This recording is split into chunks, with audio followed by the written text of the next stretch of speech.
Alors salut à tous les parieurs, j'espère que vous allez tous très bien et bienvenue dans cette nouvelle vidéo de Paris Sportif. Et aujourd'hui, on se retrouve ici pour bien sûr parler de pronostics et plus particulièrement de Ligue 1, car comme pour chaque journée du championnat de France, je vais vous donner dans cette vidéo mes 10 pronostics. Comme d'habitude, si vous souhaitez que je continue chaque week-end de vous donner mes points de vue sur les grands championnats majeurs, n'oubliez pas de lâcher un petit like et de vous abonner à la chaîne YouTube. Pour ceux qui ne me connaissent pas, moi c'est Thomas, je suis dans les paris sportifs depuis 10 ans et rentable depuis 2017. Et pour cela, j'utilise uniquement une stratégie pronostic sécurisée de type chance double, paris remboursé, draw no bet, home no bet, away no bet, les paris over-under sécurisés ainsi que les paris handicap. Je suis également le fondateur et directeur de la société Mentor Prono dans laquelle j'accompagne et propose l'ensemble de mes pronostics à tous les parieurs qui le souhaitent. Donc si vous souhaitez en savoir plus, recevoir tous mes pronostics et consulter mon bilan depuis 2017, tout se passe sur mon site mentor-prono.fr. Vous avez le lien et les informations du site dans la description de la vidéo.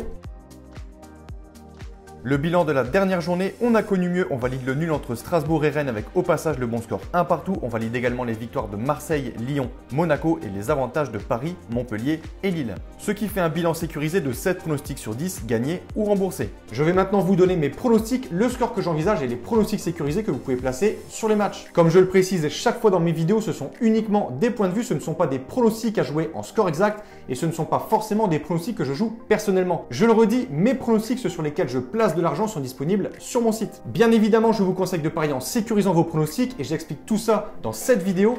Si les cotes du double chance et du draw no bet de l'équipe que j'ai sélectionné sont inférieures à 1,50, il vous faudra donc placer un pronostic home no bet ou away no bet pour faire gonfler la cote. Et si dans les 3 cas, la cote reste faible, il ne faudra pas parier sur ce match.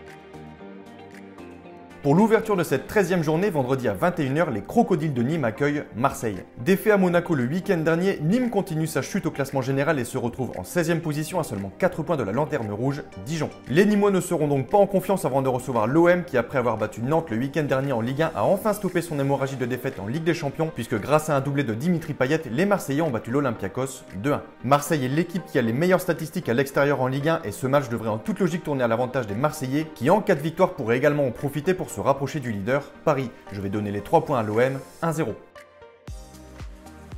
Restant sur 5 défaites en 6 matchs et une seule victoire en 11 matchs, Rennes est vraiment en crise et doit se réveiller pour ne pas se faire décrocher en championnat. Les Bretons se sont inclinés cette semaine en Russie face à Krasnodar en Ligue des Champions, ce qui a donc anéanti leur espoir de qualification, ce qui les aidera peut-être à se reconcentrer sur la Ligue 1, mais la mission ne s'annonce pas si simple ce week-end avec la réception des Lensois qui réalisent un début de saison plutôt solide malgré leur récente défaite face à Angers, 3-1. Je me suis penché sur les statistiques des confrontations et là, net avantage à Rennes car Lens n'a plus gagné en Bretagne depuis 20 ans. Je verrai bien pour ce match un score de 1 partout avec avantage au Rennais pour la sécurisation du pronostic. Après sa victoire 3-1 obtenue à Manchester cette semaine, les Parisiens se déplacent à Montpellier. En grande forme, les Montpelliérains voudront confirmer à domicile et signer une 5e victoire consécutive, ce qui ne sera pas forcément simple face aux leaders du championnat qui, après avoir battu les Mancuniens, auront donc fait le plein de confiance. En cas de victoire face aux Turcs, les Parisiens se verront donc qualifiés pour les 8e de finale. La question qu'on peut se poser, est-ce que Thomas Tuchel va mettre les gros joueurs au repos afin de les ménager pour la semaine prochaine? Malgré tout, je pense que les Parisiens devraient s'imposer sous peine de se voir dépassés par les poursuivants comme Lille ou encore Lyon. Je vais dire victoire de Paris 2-1.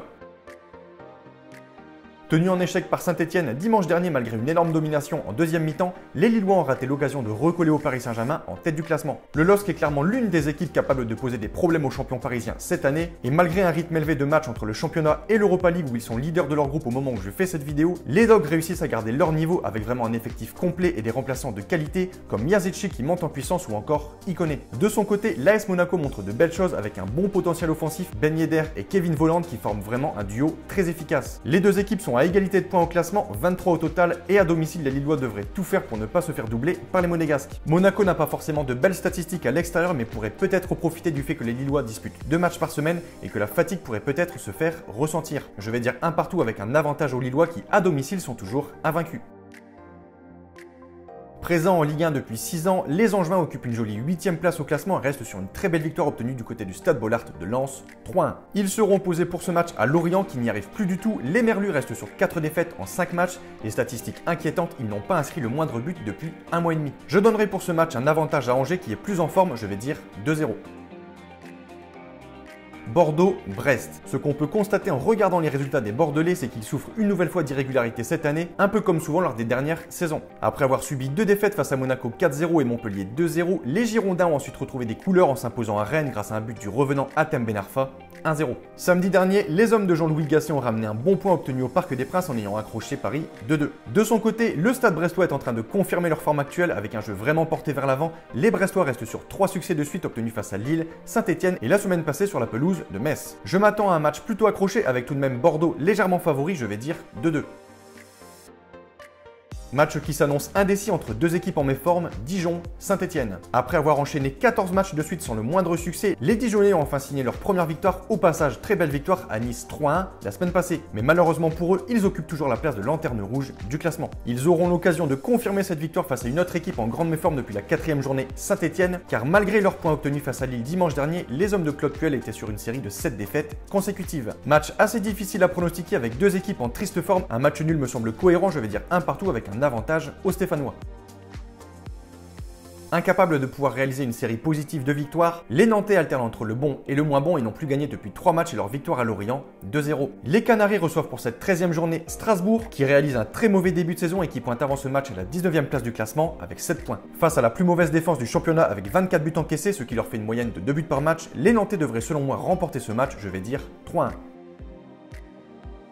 Malgré leur regain de forme avant la trêve et leurs 2 belles victoires face à Montpellier 4-0 et contre Strasbourg 2-1, les Rémois n'ont pas su confirmer et viennent d'enchaîner 2 défaites de suite face à Lyon et Nîmes, ce qui les place à la 17e position. En face, Nice, malgré un effectif très bien fourni sur le papier, notamment sur le plan offensif, est en grande méforme en ce moment, en témoigne leur défaite face à Dijon la semaine passée, 3-1. Bien loin de ses ambitions de début de saison, les hommes de Patrick Vieira pointent à la 11e place dans le ventre mou du classement. Le fait qu'ils aient 2 matchs à jouer par semaine avec la Ligue Europa ne va pas les aider, cela risque d'être compliqué pour eux à Reims, mais je pense qu'ils ont les moyens d'accrocher le nul, je vais dire un partout avec avantage Nice. Pour clôturer cette 13e journée, match du dimanche soir, les Messins reçoivent Lyon. Après avoir enchaîné 8 matchs de suite sans la moindre défaite, les Messins ont chuté la semaine passée et ont donc stoppé leur belle série face à l'équipe de Brest 2-0. De l'autre côté, Lyon, qui enchaîne les victoires, a réussi à remonter au classement pour atteindre la 3e place à égalité avec le LOSC et sera très motivé sur ce match pour poursuivre leur série d'invincibilité qui dure depuis 9 matchs. Les hommes de Rudy Garcia sont favoris et devraient gagner ce match, je vais dire 2-1. Donc voilà pour mes pronostics, n'oubliez pas de lâcher un petit like et de vous abonner à la chaîne YouTube. Et je vous conseille une dernière chose, si vous souhaitez gagner au paris sportif et être rentable sur le long terme, il faut parier sur les meilleurs bookmakers, ce qui vous permettra d'augmenter considérablement vos bénéfices. J'utilise personnellement le bookmaker Pinacle et dans cette vidéo, je vous explique étape par étape comment parier sur ce bookmaker. Vous avez le lien de cette vidéo dans la description. Pour conclure cette vidéo, je rappelle à toutes les personnes qui souhaitent recevoir l'ensemble de mes pronostics que tout se passe sur mon site mentor-prono.fr. Vous avez le lien et les informations du site dans la description de la vidéo. N'hésitez pas si vous avez des questions à me contacter via la rubrique contact de mon site. Et sur ce, je vous souhaite à toutes et à tous une très bonne journée. Je vous dis à bientôt. Ciao, ciao!